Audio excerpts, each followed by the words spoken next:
Bonjour à tous, j'espère que vous allez bien et que vous passez un bon dimanche. Aujourd'hui, on va parler du projet Libra de Facebook et on va répondre à une question. Est-ce que Libra est sérieusement une menace pour le Bitcoin? Avant de commencer, si vous êtes débutant et que vous voulez en apprendre beaucoup plus sur l'analyse fondamentale, je vous invite à tout de suite vous inscrire pour recevoir ma formation gratuite sur l'analyse fondamentale. Vous trouverez le lien juste en dessous là dans la description.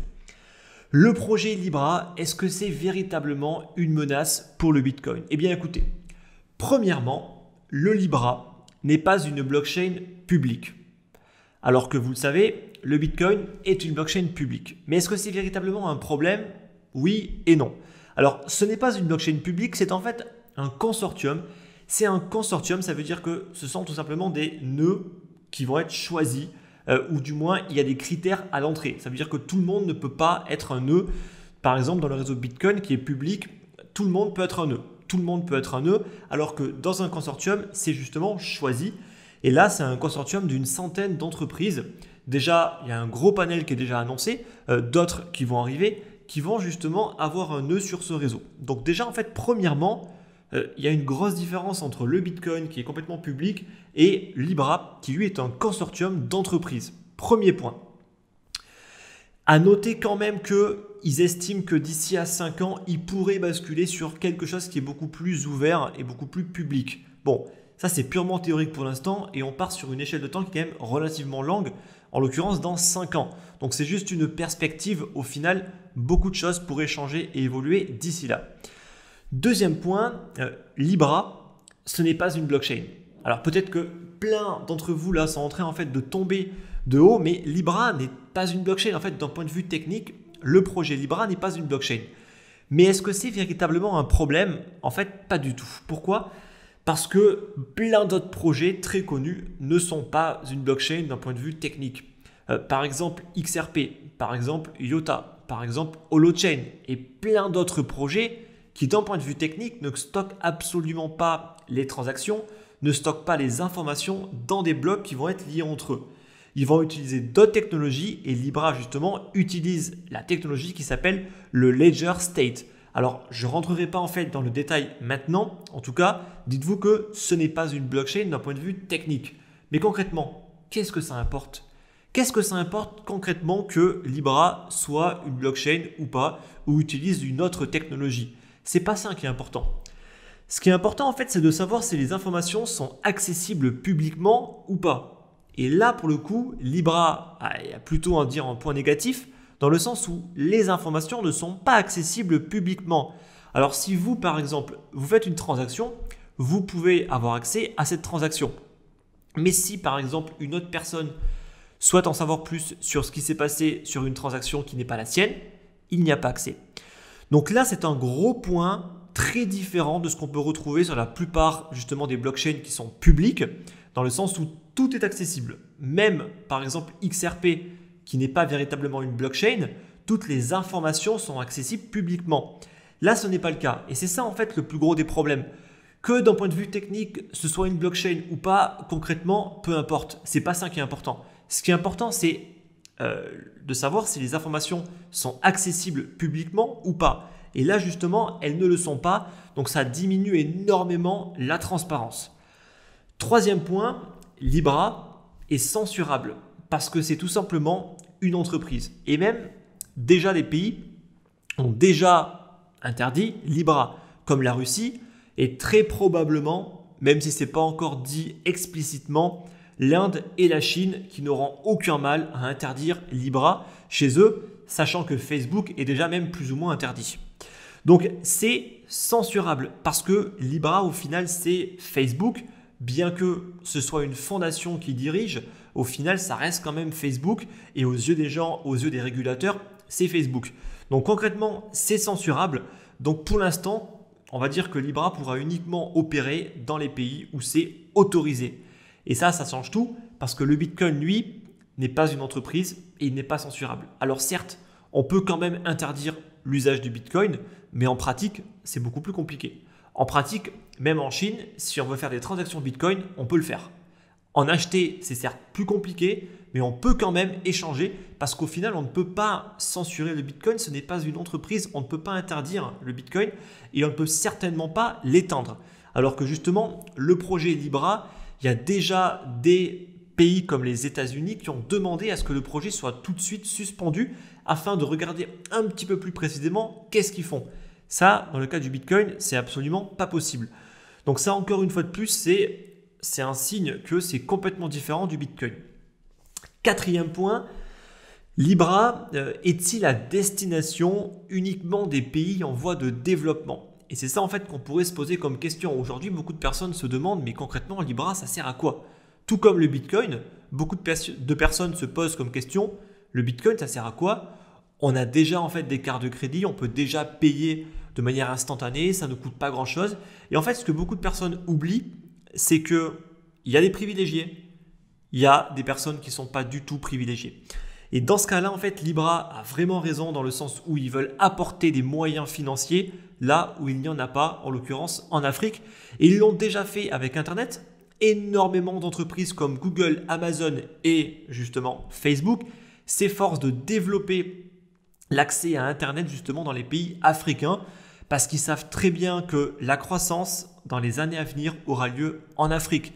Elle n'aura pas lieu en Europe, elle n'aura plus lieu en Chine à mon avis, elle n'aura plus lieu aux États-Unis, elle aura lieu majoritairement en Afrique parce que c'est là où il reste encore tout à construire. Et c'est justement pour ça que ces pays-là se positionnent principalement dans ces pays-là. Donc Libra est à mon avis à destination des pays en voie de développement qui ont tous un téléphone. Ils ont tous un téléphone, ils ont tous un compte Facebook, mais concrètement, ils n'ont même pas de compte bancaire. Et donc Libra veut justement apporter à ces personnes-là un accès au système financier et ça, on ne peut pas leur reprocher. Ensuite, cinquièmement, Libra n'est pas un bon investissement. Donc tous ceux qui pensent pouvoir spéculer sur le Libra, concrètement, ce n'est en aucun cas un bon investissement car en fait, ce n'est absolument pas le but. Ce n'est pas du tout un objet spéculatif. C'est basé sur un panier de devises. Donc ça veut dire qu'ils auront une stabilité. C'est justement ça l'objectif du Libra, c'est garder une stabilité accrue. C'est vrai qu'avec le Bitcoin, bien que ce soit complètement décentralisé et qu'elle ait justement une valeur complètement décorrélée du système financier et des monnaies actuelles, concrètement, c'est volatile. Alors certes, à mon avis, ce n'est pas forcément un problème, mais là, le Libra sera vraiment stable car il sera adossé à un panier de monnaies fiat. Donc tant que les monnaies fiat resteront stables, le Libra restera stable. Donc ça, encore une fois de plus, c'est complètement différent du Bitcoin. Ça se rapproche beaucoup plus des stablecoins. Ensuite, sixièmement, est-ce que le Libra est une crypto-monnaie? Alors peut-être que ça ne risque de pas plaire à certains, mais moi je préfère rester objectif et dire les choses telles qu'elles le sont. Oui, le Libra est une crypto-monnaie. Pourquoi? Premièrement, c'est une monnaie numérique. Deuxièmement, c'est échangeable via un réseau pair à pair. Troisièmement, ça utilise la cryptographie. Et quatrièmement, l'utilisateur participe à l'émission de la transaction. Donc, de par ces 4 points, du moins pour moi, le Libra est une crypto-monnaie. Ça ne veut pas dire qu'une crypto-monnaie a forcément vocation à être sur une blockchain publique, absolument pas. En fait, la définition même d'une crypto-monnaie, à mon sens, n'est pas ça. Donc, ça peut être très bien une blockchain qui est semi-publique, un consortium, peu importe. Pour moi, elle a les caractéristiques d'une crypto-monnaie. Ensuite, septième point, quid de la clé privée? Sera-t-elle en possession de l'utilisateur? Libra nous permet-il d'avoir un contrôle total sur la monnaie? Et là encore, c'est complètement à l'inverse du Bitcoin. Non, à aucun moment, vous n'avez une clé privée, du moins, il n'est absolument pas indiqué dans les documents actuels qu'il y ait une clé privée qui soit accessible par l'utilisateur. Donc ça veut dire que les Libra vont rester, à mon avis, plus ou moins en contrôle justement du porte-monnaie Libra. Alors de Facebook peut-être pas, car c'est quand même un petit peu décorrélé directement de Facebook. Mais en tout cas, une chose est sûre, c'est que les Libra ne seront pas en votre possession dans le sens où il n'y a pas une clé privée propre à vous qui vous permettra de les contrôler. Alors peut-être que ça va changer dans le futur. Pour l'instant et d'après les documents actuels, Il n'y a absolument aucune notion de clé privée, ni véritablement de contrôle par l'utilisateur. Donc on pourrait très bien penser que les Libra pourraient être gelés si jamais un pays décide de les interdire. Qui sait? On n'en sait rien pour l'instant. En tout cas, une fois de plus, c'est complètement différent du Bitcoin. 8e point, pourquoi Facebook veut sauver le monde avec Libra? Alors Facebook, il est très souvent vu en mal. Facebook, j'ai l'impression que c'est limite le diable incarné quand j'entends certaines personnes qui parlent du Libra. Concrètement, sur le papier, le Libra, c'est quand même un projet qui est super intéressant. Qu'on le veuille ou non, d'accord, juste rayez le mot Facebook si vous voulez, concentrez-vous uniquement sur le projet Libra, c'est quand même un projet qui est louable et qui concrètement est super intéressant. Ça, c'est vraiment pour parler d'un point de vue purement objectif. Beaucoup de personnes, je ne sais pas, ils haïssent Facebook. J'ai beaucoup de mal à comprendre. Pourquoi? Parce que Facebook ont quand même démocratisé la communication. Qu'on le veuille ou non, grâce à Facebook aujourd'hui, on communique d'une manière complètement différente d'il y a 10 ans, d'il y a 15 ans. Peut-être que certains s'en rappellent, mais il y a 15 ans, ne serait-ce que pour communiquer par message texte, il fallait payer. Je ne sais pas en fait si vous vous rappelez, mais pour envoyer un SMS, il fallait payer. À chaque fois que vous envoyez un SMS, il fallait payer. Au final, ce n'est pas grâce aux fournisseurs d'accès aujourd'hui qu'on peut communiquer gratuitement. C'est grâce à des entreprises qui ont justement pris le monopole de la communication, comme Facebook. Aujourd'hui, c'est Facebook, c'est Messenger, c'est Instagram, c'est WhatsApp. Tout ça, c'est complètement gratuit. Pourtant, ça a un coût. Et c'est un coût exorbitant. Donc oui, Facebook a ensuite développé un modèle économique qui est ultra rentable, basé sur la publicité. Est-ce qu'on peut leur en vouloir? Non. Au final, c'est vous qui leur donnez vos informations.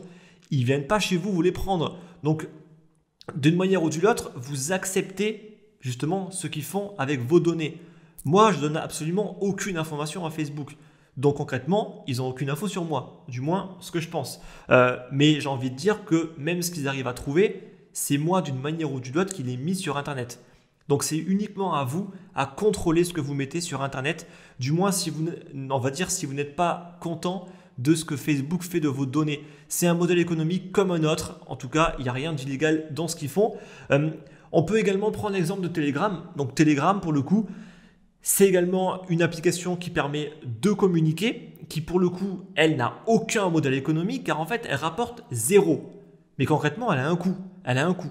Donc si Telegram aujourd'hui peut survivre, c'est parce que justement son créateur, notamment Pavel Durov, détient le principal réseau social russe. Forcément, ça rapporte beaucoup d'argent et il a pu faire une grosse donation à Telegram pour permettre de vivre. C'est aussi simple que ça. Et ça fonctionne comme ça. Mais au final, il y a un réseau social qui doit également tirer une partie des profits de la publicité qui permet de créer Telegram. Donc c'est un petit peu différent parce que Telegram c'est un petit peu séparé du réseau social. Mais concrètement, c'est pareil. Il faut un modèle économique. Et justement, Telegram est en train de basculer sur un modèle économique complètement différent avec sa crypto-monnaie, le Gramme. Et ça a choqué personne qu'elle fasse une ICO de plusieurs milliards. Par contre, là, ça a l'air de choquer beaucoup de personnes que Facebook fasse une crypto-monnaie. Bah écoutez, pour moi, au final, c'est quand même deux entreprises qui ont un service de communication et qui vont justement basculer sur un système avec une crypto-monnaie. Alors certes, qu'on aime ou qu'on n'aime pas Facebook, il ne faut pas oublier ce qu'ils ont fait et il ne faut pas oublier que c'est en partie grâce à eux aujourd'hui que vous êtes capable de communiquer gratuitement. Et que ce soit sur l'ensemble de tous leurs services. N'oubliez pas qu'au final, ça a un coût. Je pense qu'aujourd'hui, en fait, beaucoup de personnes vivent dans un monde où ils ont l'impression que tout est gratuit. Non, en fait, tout n'est pas gratuit. Loin de là, tout a un coût. Et ça, il faut le payer. D'une manière ou d'une autre, il faut le payer. Voilà.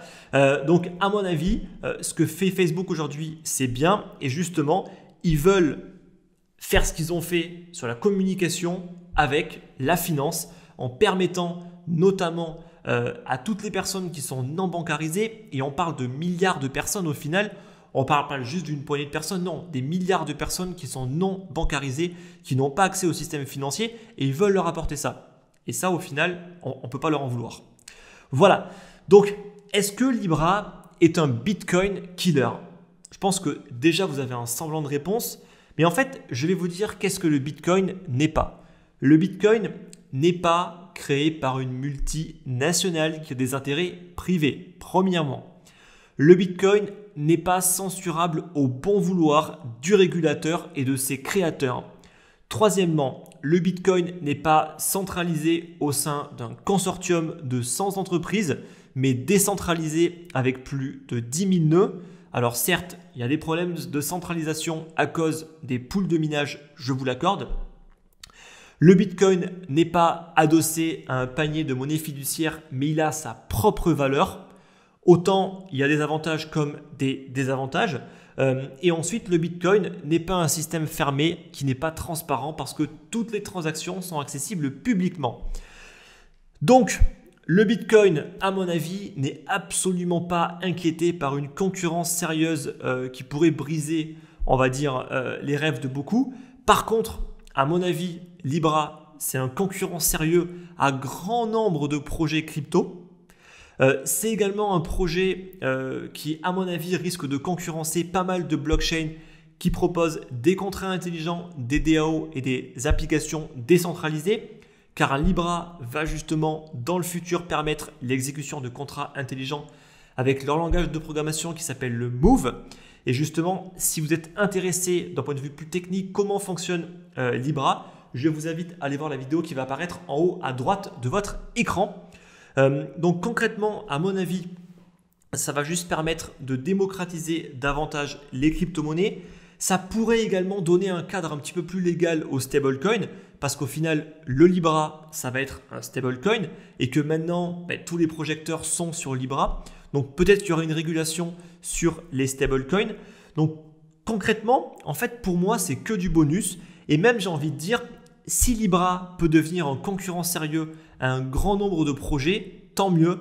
Ça pourrait tout simplement obliger tous les projets à justement se démener encore plus pour proposer tout simplement mieux que Libra. Voilà. Donc pour moi, c'est très bien. C'est honnêtement un projet qui est hyper intéressant. Moi, je ne suis pas du tout en mode c'est Facebook, donc c'est forcément mauvais. Regardez ce qu'ils font. Regardez concrètement le projet Libra. N'oubliez pas que ce n'est pas forcément Facebook qui est aux manettes, bien que ce soit quand même Facebook qui l'ait créé. Au final, c'est une fondation qui va ensuite gérer le projet et un consortium de 100 entreprises, certes qui ont toutes des intérêts privés, mais quand bien même, c'est quand même un consortium d'entreprises. C'est plutôt louable comme projet, c'est plutôt intéressant. Et surtout, à voir comment les États réagissent par rapport à ça, c'est hyper intéressant parce que là, on voit tout de suite une menace au système financier traditionnel. Alors, certaines personnes vont commencer à s'offusquer, à dire une entreprise privée ne doit surtout pas contrôler une monnaie. J'ai envie de dire, est-ce que les monnaies sont bien contrôlées par les États aujourd'hui et par les banques centrales? Honnêtement, j'ai un gros doute par rapport à ça. Est-ce que les sociétés privées ne pourraient pas faire mieux? J'ai envie de dire, on n'en sait rien en fait, tout simplement, on n'en sait rien. Alors, il y a du pour, il y a du contre, comme pour tout. En tout cas, une chose est sûre, Libra n'est pas un concurrent du tout du Bitcoin. C'est complètement l'opposé à mon avis. C'est peut-être un concurrent à beaucoup de projets crypto. Et à mon avis, c'est un projet qui est bien mieux qu'un grand nombre de gros shitcoins qu'on peut retrouver aujourd'hui sur le marché des crypto-monnaies. Voilà. Donc j'espère que c'est clair. Donc si vous avez des questions, si vous voulez débattre, surtout, n'hésitez surtout pas.